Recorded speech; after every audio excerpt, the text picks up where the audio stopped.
But in any event, this line is separating out the species, sorry, the different quadrat types based on species presence and absence.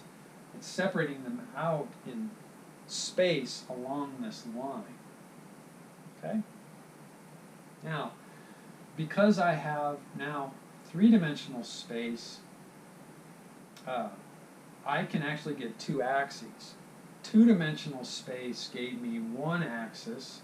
Three-dimensional space can give me two.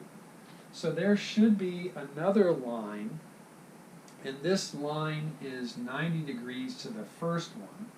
So that line can be anywhere around here. And this line represents another axis, which is also a combination of the three species.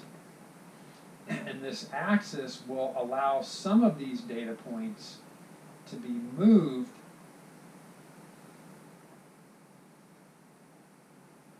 a little off of this line, because now there's another space that they can exist in. Right? So this axis pulls the data off of the first axis and separates them out in three-dimensional space.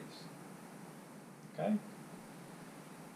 Now, the idea then is we might have here groupings of quadrats that allow us to say, well, there are now 4 different groupings of species, right? The presence and absence of all these species together gives us a pattern.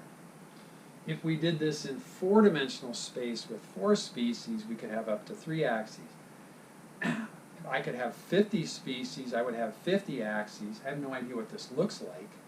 Right, in multi-dimensional space, I'm kind of a 3D guy, but the same logic holds. I should be able to establish axes that separate out quadrats from each other. Okay?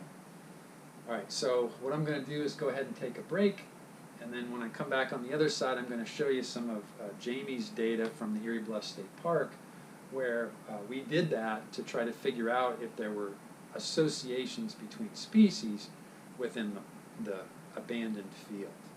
Okay? All right, I'll see you on the other side.